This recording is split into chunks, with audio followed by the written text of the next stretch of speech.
unfair penalty. Anyway, in the Times, apparently charity shop workers were banned from singing in the charity shops. Quite right, too. Yes, of Quite course. right, too. Yeah, right? Because they said, what is it? It's Performing Rights Society. Look at those two giving This is interesting.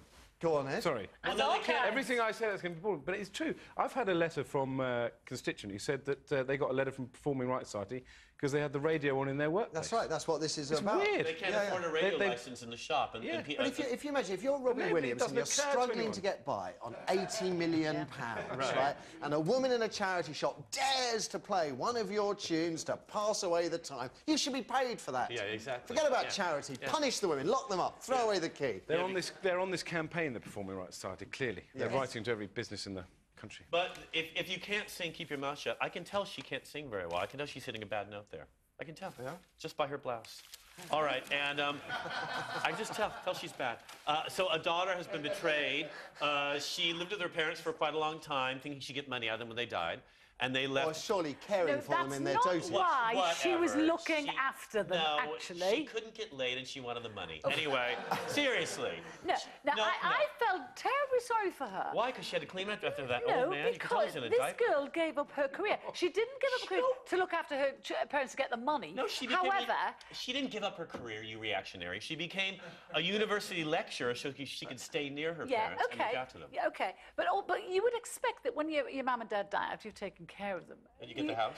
Yeah, they left the house to the RSPCA. You don't do it for that. My mum hasn't got anything to give me, so that's why I don't care. Oh, except lovely genetics. I do, though. I do, Mummy, I do. She must be... Do you know... I can never work out. I can't work out whether she takes this in good heart or not. Because she wants my money.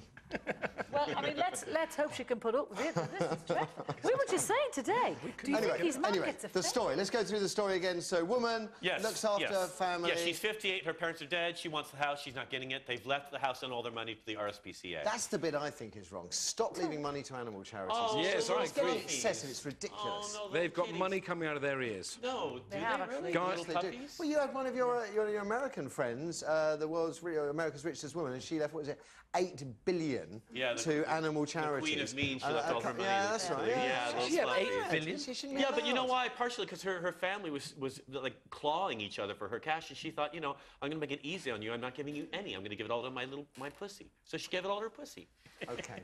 He just wanted to say that. I know he did. He wanted to say that. Pussies are hungry. OK. It's early in the morning, Scott. It's early in the morning. Pussies are hungry early. Yes. You know, that 9 o'clock watershed, it's 9 p.m. Do you know what? I have to follow that with a very boring story, and it really is boring. It's from The Guardian, and it's about... see, you can't stop laughing now. He's not interested in what I'm saying at all. Parents of child offenders who fail to complete their sentences are going to be facing fines and compulsory parenting orders. Good. Now, well, it's good, but it'll never happen. It's ridiculous because this will only apply to responsible parents who would make sure they would make sure their kids did stuff in the first place. This is to families. This is going to apply to splintered families. And if the parents gave us stuff in the first place, frankly, their kids wouldn't be doing what they're doing. So I actually do think, you know, it says they're going to be fined. But we do keep hearing from people watching this show and elsewhere that we need to make parents responsible for their offspring. Yes, but here's a novel idea. Why don't we make the kids who commit the crimes responsible for the crimes they commit? But they're saying, that's what they're saying. You make the kids responsible for the crimes. If the kids then fail to fit the terms of their sentence, do their community words, stick to their raspberry, then they punish the parents. But how many mums and dads have you had on the phones here who say, we try, Yeah, that he's is true. 6'4", he smacks me if I try to stop him going out. They're not trying hard enough. Well, you know... Self-defence I think children should be killed. We should start over. Yes. Children admit defeat and start again, because children are evil, right? They say you can't cure pedophilia, but you can't kill the children. This is why we're friends, you see. You have to kill them and start again. OK. Let's leave the child killing alone just for a moment, Scott, please. Carol. Now, a story that's made me so cross, Daily Mirror. Remember the tax boss? Remember the story when all the child benefit material went missing on a CD? Yeah. Massive scandal. It was something like 25, the details of 25 million people. That's right. Lost. Right, now the bloke who oversees that department is a man called Paul Gray, the chairman. Now, he's getting a payoff. now of £137,591. On top of that, he's liable to claim a £2 million pension very soon. And at the moment, while he's kind of... How much pension? Yes, £2 million pension. Plus, he's actually getting £7,000 a month at the moment, just before he leaves. Now, this is a man who oversaw one of the biggest mess-ups, I nearly swore there, over, you know, I think, and he's getting paid off. Are you bored, Ed? I was just reading the story above it. Now, let me just... It's quite a good story about somebody winning the National Lottery bottery. However, now, you know, Her Majesty's Revenue and Customs are saying that this payoff was within the civil service rules. Yeah, well, the rules are wrong. Well, let's say that was his only blemish, though, in an otherwise fantastic career. If there's blemishes and blemishes, that's a big blemish, that one. Fair point. Yes. OK. OK, oh, God. Now, how many shopping days do you think there are left for Christmas? About 140. I can tell you, no, more. 162. But Hamleys are already pitching at parents now. And they're telling us what the big must-have toys are going to be. And apparently Teletubbies are back. They're going to be the big sellers. Had they ever gone away? Yeah, they did. And the next big Which toy... one's that, do you know? No idea. That's the yellow one. Is that Pinky Winky? Anyone know who it is? Hang on, what are they called? La La, Brilliant. Winky, Dipsy and Poe, whatever. So they're going to be the big things. And this boss of Hamleys, bless him, he's saying that, you know, he's been asked about the credit crunch, and he's saying, he said parents might come back all year round, but they're not going to cut back. We're obviously reading different papers, because the one I read was Daleks were going to be in. There's a new Dalek head you can wear. Yes, that's the third Jeremy one. Carl's been wearing one for years now. It's very popular. No, and Hannah Montana. Yes, and also Biscuit the dog. And also a robot, two robot chess computer, which plays against you. That sounds a million laughs. Yeah, that's 120 quid. Yeah, Mum, Dad, I want a computer that plays chess. Yeah, exactly. Shut up and have a la la. Yeah, exactly. Ed, what have you got? You're quite good at chess, aren't you? No, never played. Haven't played for years. And very quickly, last one. Hey, what you Carol, said. You just asked me to do my papers. We're running out of time. It's because of him. What were you going to do? Were you going to do Helen Mirren? Blame the homosexual. All right, whatever. No.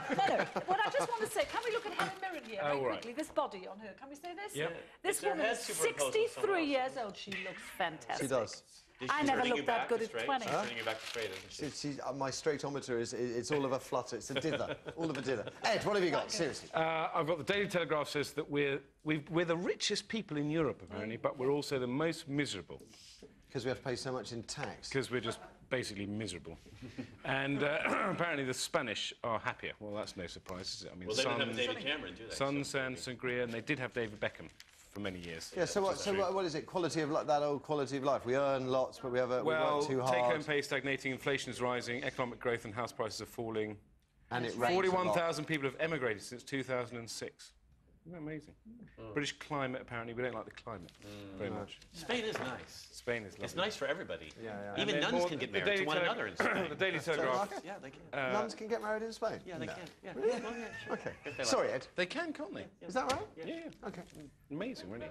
When you think how Catholic the country I is. know. Come on. It's amazing.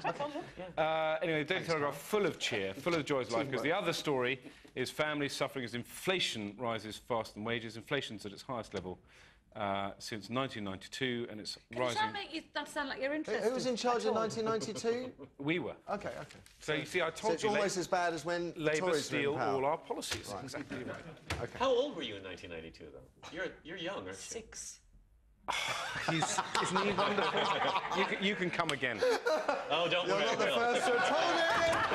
Hello. The lines! Oh! I already have one. Since Scott! now, The come watershed on. is 9 There's more than just your career at stake here. There's mine, there's 9 Carol's, there's Ed's. p.m. Anyway, a possibly related story to that conversation is that 1 in 5 MPs suffer from stress-related mental illness. You can add another one to the tally in the last 5 minutes. Try TV presenters, mate. There's a serious point here. You're not paid enough, is that right? Knew what it was.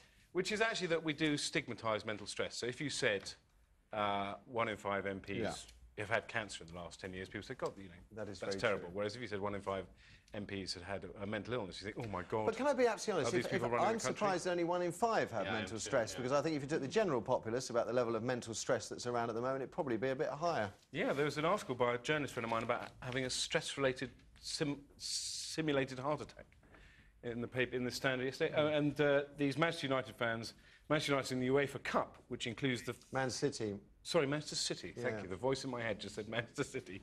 They're in the UEFA Cup playing the Faroe Islands. Is that right? Voice in my head? Yeah. Yes, good. And they've got a trawler to go to the Faroe Islands because they didn't think an aeroplane would make it. They thought an aeroplane would be too expensive. And it's taken them 26 hours to get from Lerwick to Tórshavn.